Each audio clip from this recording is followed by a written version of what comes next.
Hi, I'm Felicity. Being 7 months pregnant with my first baby has been a roller coaster, but I've been counting down the days to my baby shower. My best friend Taylor spent weeks planning everything, from the cute woodland animal theme to the games that wouldn't make me want to die from embarrassment. Everything looks amazing. You've outdone yourself, I said, waddling into Taylor's beautifully decorated backyard. Only the best for you and Little Peanut. Just wait till you see the cake. My husband, Mark, helped me settle into the decorated chair of honor. He's been my rock through this pregnancy, though his family can be challenging. His mom, Linda, means well, but tends to favor her daughter, Vanessa, in everything. My mom and dad are bringing the gift we got you. They're excited to see everything Taylor put together, Mark said, squeezing my hand. The party was in full swing when Vanessa finally showed up, an hour late. She made a dramatic entrance, sighing loudly as she collapsed into a chair. Sorry I'm late, everyone. Work was just brutal today. I'm absolutely exhausted. I smiled politely. Thanks for coming, Vanessa. There's food and drinks on the table. I can barely move. Could someone bring me something? And is there somewhere quieter I could sit? These games are a bit much when you're this tired. I noticed Taylor rolling her eyes behind Vanessa's back. The next hour was bizarre. Somehow, Vanessa managed to redirect every conversation to herself.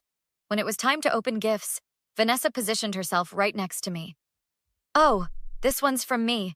I spent forever picking it out. Open it first. Her gift was a baby outfit identical to one she'd bought for herself recently. Now you two can match when I babysit, she squealed. After gifts, Taylor brought out the cake. Let's get a picture of the mom-to-be with her cake. Actually, Vanessa interrupted. Could we do that later? I have the worst headache from all this noise. I saw her pull Linda aside, whispering intensely. Linda kept nodding, looking concerned. They both glanced at me several times. Linda approached me, placing her hand on my shoulder. Honey, Vanessa mentioned you're looking tired. She's worried about your stress levels. I'm fine, really. I'm enjoying myself. Vanessa is exhausted from work and all this excitement. She's very sensitive to other people's energy. She thinks it might be best if you went home to rest. I stared at her. This is my baby shower. Yes, but stress isn't good for the baby. We can wrap things up here. Vanessa can help Taylor handle the gifts. Mark walked over. Everything okay? Your mother thinks I should leave my own baby shower because Vanessa is tired. Mom, that's ridiculous. Linda frowned. Mark, your sister is concerned about Felicity and the baby. She's just being thoughtful. Somehow, within 10 minutes, I was being escorted to our car. Taylor tried to intervene, but Linda insisted it was for the best. As Mark drove me home, tears streamed down my face. I wasn't just sad. I was humiliated and furious. Something inside me snapped. This wasn't the first time Vanessa had ruined a special moment, but I swore it would be the last. The car ride home was painfully silent. When we got home, Mark finally spoke up. I'm so sorry about what happened. I should have stood up to my mom more. This isn't just about today, I snapped, kicking off my shoes. This is about a pattern with your sister. Remember our engagement dinner? Mark ran his hand through his hair. That was different. She really did have car trouble. No, she didn't. Your brother Alex told me later that she faked the whole thing. She called him laughing about how she'd managed to get everyone's attention on her big night. Why didn't you tell me this before? Because every time I bring up Vanessa's behavior, you get defensive. I grabbed my phone and pulled up old texts. Look at these messages from when we were planning our wedding. 57 texts from your sister with suggestions that were really demands. She insisted on changing the menu 3 days before because suddenly she decided she was allergic to basil. I didn't realize it was this bad. It's worse than bad. It's calculated. The next morning, I met Taylor and her sister Olivia at our favorite coffee shop. My eyes were still puffy from crying. There she is, the mom-to-be who got kicked out of her own shower, Olivia said, giving me a sympathetic hug. I still can't believe what happened, Taylor said, sliding a decaf latte toward me. After you left, it got even worse. How could it possibly get worse? Vanessa started opening your remaining gifts. When I tried to stop her, she said she was just helping and that you'd told her it was fine. You're kidding me. I wish I was. But here's the kicker. I overheard her in the bathroom talking to someone on the phone. She was bragging about getting you to leave your own shower. Olivia leaned forward. She actually said, and I quote because Taylor recorded it on her phone, "I told Mom that Felicity looked tired, and boom, the queen bee got sent home from her own hive." She planned this? Let me hear that recording. Before Taylor could play it, my phone rang. It was Mia, my brother-in-law Alex's wife. "Felicity, Alex and I heard what happened yesterday. We wanted to check on you." "I'm actually with Taylor and Olivia right now. Can I put you on speaker?" "Vanessa pulled the same stunt at our baby announcement 3 years ago," Alex said once he was on speaker. "She suddenly had food poisoning right when we were about to tell everyone. And remember when she wore white to our wedding?" Mia added. "Then spilled red wine on my mother?" "She's been getting away with this behavior for years," Alex continued. "But yesterday crossed a line. We want to help." I felt a surge of validation hearing their stories. So I'm not crazy or hormonal or oversensitive? "Absolutely not," Mia assured me. "We've been documenting her behavior for years. We have texts, emails, videos, everything." "We're meeting for dinner tonight," Taylor suggested. "Why don't you both join us?" That evening, the 5 of us gathered at Alex and Mia's place. They laid out years of evidence showing Vanessa's manipulation. "It's always the same pattern," Alex explained. "She creates chaos, plays victim, then somehow ends up the center of attention." "And we all just let her get away with it," Mia added. "What happens when the baby comes?" Olivia asked. "You think she'll suddenly respect boundaries?" The thought of Vanessa pulling these stunts around my child made my blood boil. "She'll try to take over every milestone," Taylor warned. "First words, first steps. She'll find a way to make them about her." I placed my hands protectively over my belly. "Not anymore. This ends now." "What are you thinking?" Mark asked cautiously. "I'm thinking it's time Vanessa learned that actions have consequences. We're going to expose her, and I mean really expose her, with evidence no one can deny." "The family dinner this weekend is perfect timing," I said, rubbing my belly. "Everyone's coming to see the finished nursery."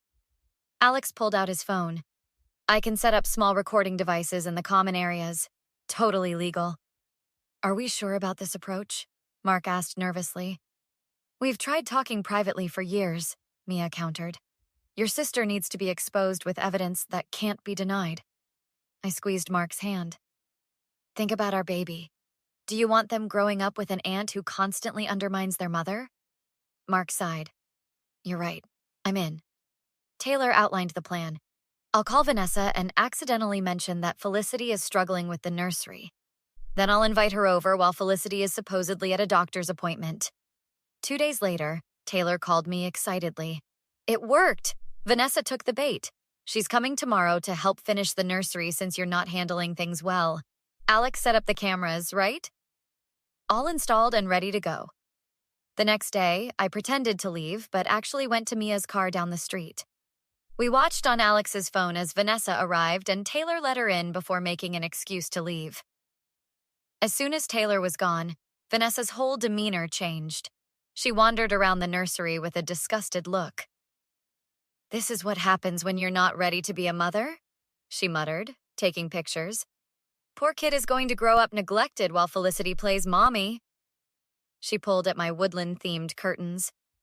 "These are hideous. And this crib? Total safety hazard. I should really be the one raising this baby." At the changing table, she scoffed. "Generic diaper cream? Store brand wipes? This is child neglect waiting to happen." Mia squeezed my arm as we watched. "Is this recording clearly?" I asked Alex through the phone. "Crystal clear. Every word." On screen, Vanessa made a phone call. "Mom, you won't believe how unprepared Felicity is. Remember how easily I got her to leave her own baby shower? This will be even easier. I'm thinking we should suggest she get help. Maybe even talk to Mark about my taking a more active role." "Is she seriously suggesting taking your baby?" Mia gasped. "I've heard enough," I said, heading back to the house. We caught Vanessa rearranging my carefully organized dresser drawers. "What are you doing here?" she asked, startled. "Taylor said you had an appointment." "Change of plans," I replied coolly. "What are you doing in my nursery?"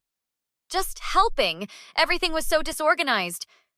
"That's not what the recordings show," Mia said, holding up her phone. "We heard everything." The color drained from Vanessa's face. "You were spying on me? That's illegal."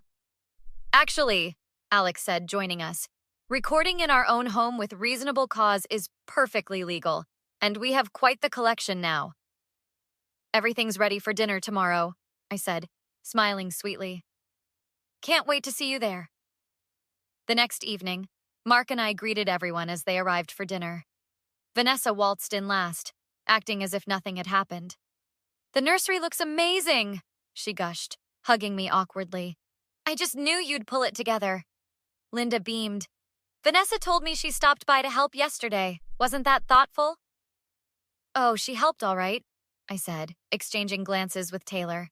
"We'll talk about that after dinner." Throughout the meal, Vanessa was on her best behavior, complimenting my cooking and asking thoughtful questions about the baby. If I didn't know better, I'd think she was genuinely nice. As we moved to the living room for dessert, Mark squeezed my hand. "You ready?" "More than ready." Alex dimmed the lights and set up his laptop connected to our TV. Mia handed out folders to each family member. "What's going on?" Linda asked, looking confused. "We've put together a presentation," I said, standing in front of everyone.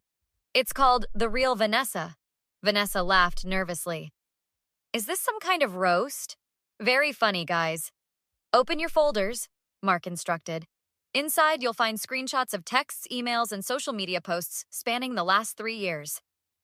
Linda and her husband Paul began flipping through their packets, faces growing increasingly concerned. "Page 3 shows how Vanessa deliberately sabotaged our engagement dinner," I continued. "She admitted to faking car trouble in texts to her friend." "That was just a joke," Vanessa protested. "Page 7 details how she tried to change our wedding venue 2 weeks before the ceremony," Mark added. "And pages 8 through 12 document her behavior at Alex and Mia's events." Paul looked up sharply. "Is this all accurate?" "That's just the beginning," Taylor said. "Wait until you see yesterday's video." Alex hit play. The recording showed Vanessa in our nursery, making those horrible comments and calling Linda to discuss how I wasn't fit to be a mother. "This must be edited," Vanessa sputtered as the video ended. "They're all ganging up on me." Linda's face had gone pale. "That was my voice on the phone. You really said those things about taking the baby?" "And here's the recording from the baby shower," Mia said, playing the clip of Vanessa bragging about getting me kicked out. The room fell silent. Vanessa looked around desperately.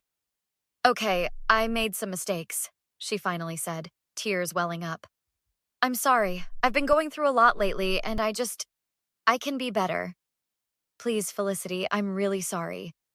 I stood firm. "I don't accept your apology. This isn't about one mistake. It's about years of deliberate sabotage and cruelty. You're not welcome in my home or around my child until you get professional help." Linda approached me, visibly shaken. "Felicity, I don't know what to say. I had no idea it was this bad. I'm so sorry I didn't believe you." "We both are," Paul added. "And Vanessa will face consequences." 3 months later, I sat in our living room cradling my newborn daughter. Mark's parents cooed over their granddaughter while Taylor, Alex, and Mia brought in gifts. "Any word from Vanessa?" Taylor asked quietly. "She's still in therapy," Mark replied. "Mom and Dad said she can't attend family events until her therapist confirms she's making progress." I smiled down at my daughter. "Some people never change, but at least now everyone knows exactly who she is." From across the room, Linda caught my eye and mouthed, "Thank you." For the first time since I'd joined this family, I felt truly safe, protected, and respected. The sweet justice wasn't just about Vanessa's consequences. It was about finally being believed. Would you have accepted Vanessa's apology after years of manipulation? Or was Felicity right to reject it and demand professional help first? Family members often tell us to forgive and forget for the sake of peace. But at what point does protecting your boundaries become more important than maintaining family harmony? If you've ever dealt with a toxic family member, share your experience in the comments. Did you confront them or keep the peace? What happened? If you enjoyed this story of sweet revenge and justice, hit that like button and subscribe for more compelling stories about standing up to toxic people. New videos every day.